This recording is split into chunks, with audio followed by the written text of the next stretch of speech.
सास, माँ, बहू और बेटी। नहीं नहीं, ये कहानी इन सारे के सारे रिश्तों की नहीं, बल्कि 2 रिश्तों में ही सभी रिश्तों के होने की है। अरे बहू, मेरे और तेरे ससुर जी की रोटी मत बनाना, मैं बना लूंगी, दिन तक ठंडी हो जाती है। बहू जो कि एक वर्किंग लेडी थी। नहीं नहीं माँ जी, मैं अच्छे से कपड़े में लपेट देती हूँ ना, आप क्यों मेहनत करेंगी, माइक्रोवेव में गर्म कर लेना। अरे नहीं बहू, मेहनत मत कर, वैसे भी ऑफिस में कम मेहनत होती है क्या, जा रहने दे। लेकिन बहू मानती नहीं, वो सास ससुर की रोटी बना कर ही जाती है। दोपहर में खाने के वक्त ससुर जी कहते हैं, अरे बहू को रोटी बनाने के लिए क्यों मना कर दिया, क्या हो गया, ठंडा ही तो खाते आए हम लोग हमेशा से। अरे वो क्या है ना, सुबह ऑफिस जाती है, घर का सारा काम करने में वक्त लग जाता है, अरे थकती है वो अलग, तो मैंने सोचा बहाने से ही थोड़ा कम काम करवाऊं। ससुर मुस्कुरा रहे होते हैं। ये तो अच्छा है, बहू को समझना जरूरी है। वक्त बीत रहा था, घर में सब खुश थे कि एक दिन, माँ जी आप शाम को थोड़ा टहलने निकला करें, घर पर रह रहकर हड्डियां जाम होती है, पापा को भी ले जाया करिए, मैं वक्त पर तो आ जाती हूँ। बहू ठीक 5 बजे ऑफिस से घर आ जाती है। फिर चाय नाश्ता बनाकर सास ससुर के साथ बैठती, उन लोगों को सारा दिन का हाल बताती।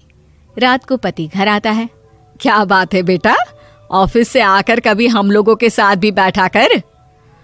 अरे माँ, दिन रात काम करके मन ही नहीं करता, अगले दिन की फिर तैयारी होती है, आप और पापा ही कमरे में आ जाओ। इससे अच्छी तो बहू है, कितना भी थकी रहे, घर आकर हम लोगों के लिए चाय नाश्ता बनाना, फिर बातें करना। बहू ना होती तो हम बुढ़ा बुढ़िया तो बैठे ही रह जाते। सास और ससुर अब बहू के कहने पर शाम की सैर पर निकलने लगते हैं। सास की कई सहेलियां बनती है तो ससुर को भी कुछ बुजुर्ग लोगों का ग्रुप मिल जाता है। कैसा रहा सहेलियों के साथ शाम का वक्त? हम लोगों ने तो भाई खूब योगा किया। अरे हम लोगों को गप्पों से फुर्सत ही नहीं होती। वैसे मिसेस मल्होत्रा आज बहू के बारे में कुछ बोल रही थी।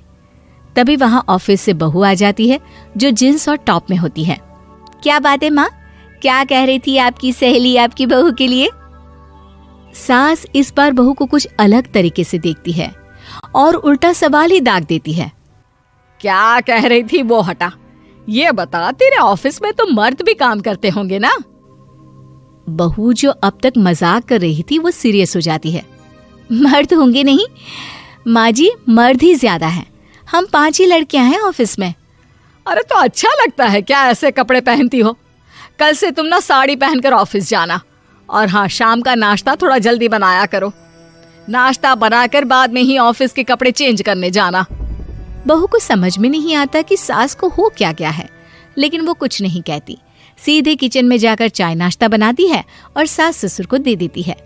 अगले रोज बहू ऑफिस के लिए तैयार होती है तो खूब सुंदर सी साड़ी पहनती है और ऑफिस के लिए निकलने से पहले सास और ससुर के पैर छूती है और निकल जाती है। क्या बात है, आज मेधा के ऑफिस में लग रहा है कोई फंक्शन है। अच्छा, पता नहीं, मुझे तो बताया नहीं, वैसे तो सारी बात करती रहती है। अरे देखा नहीं कैसे साड़ी पहनकर जा रही थी? अरे वो तो मैंने ही बोला है उसे। अरे अच्छा लगता है क्या रोज रोज ऐसे सूट या जींस में जाना? बहू हो, बहू बनकर रहो, और आप भी ना मेधा मेधा मत किया करिए, बहू बोला करिए, सर पर चढ़ जाएगी तो दिक्कत हो जाएगी। सास अब बहू को बहू जैसा रखने लगती है, हर बात पर रोका टोकी, हर बात पर ताने। क्या बात है, आजकल लेट आ रही है ऑफिस से? अरे चाय के लिए भी देर हो जाती है, हम लोग फिर पार्क में भी देर से पहुंचते हैं।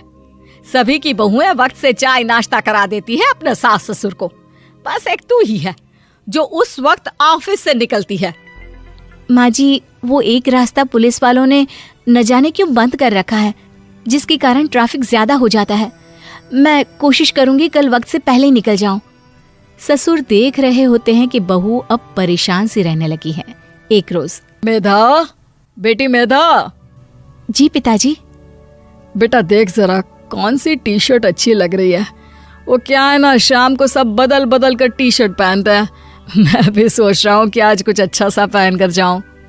हाँ पिताजी, ये सही है। ये लाल वाली ना बहुत जचेगी आप पर।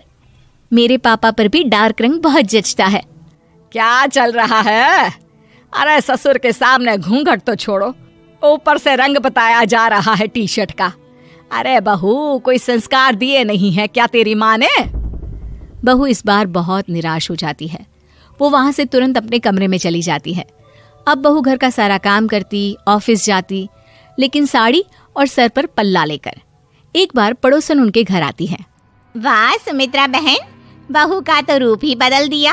ठीक किया, बहू बहू जैसी ही अच्छी लगती है। अच्छा चलती हूँ मैं।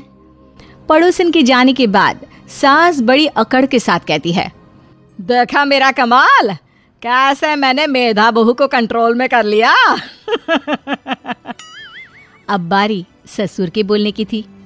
हाँ सुमित्रा, बिल्कुल ये काम तो किया है तुमने, लेकिन कभी सोचा क्या खो दिया? क्या खो दिया? मैंने तो कुछ नहीं खोया जी। खोया है, पहले बहू जब ऑफिस जाती तुम्हारे पैर छूकर तुम्हें गले लगाती, लेकिन अब सिर्फ पैर छूती है। हाँ जी, ये बात तो आप ठीक बोल रहे हैं।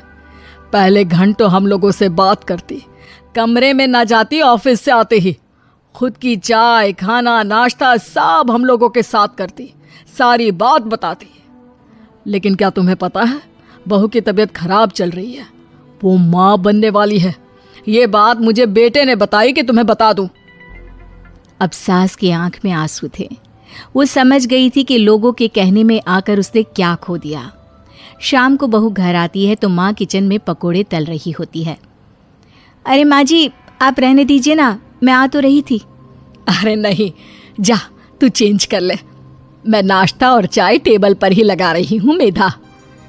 सास के मुंह से अपना नाम सुनकर बहू को बहुत अच्छा लगता है। माँ जी, कोई गलती हो गई है क्या? मेरे होते हुए आप काम करे, ये ठीक नहीं है। संस्कारी और समझदार बहू सास को माँ समझती है, लेकिन सास की बेवकूफ़ी उसे सास ही बनाकर रखती है। बहू, मुझे भी थोड़े संस्कार और समझदार बनने का मौका दे, जिससे मैं भी बहू नहीं बेटी को देखूं तुझ में। और हाँ, मेरा होने वाला पोता क्या कहेगा कि दादी ने तो मेरी माँ को बहुत परेशान किया। बहू सास को गले लगा लेती है। नहीं माँ जी, वो कहेगा कि माँ को तो दादी ने बेटी बनाकर रखा है।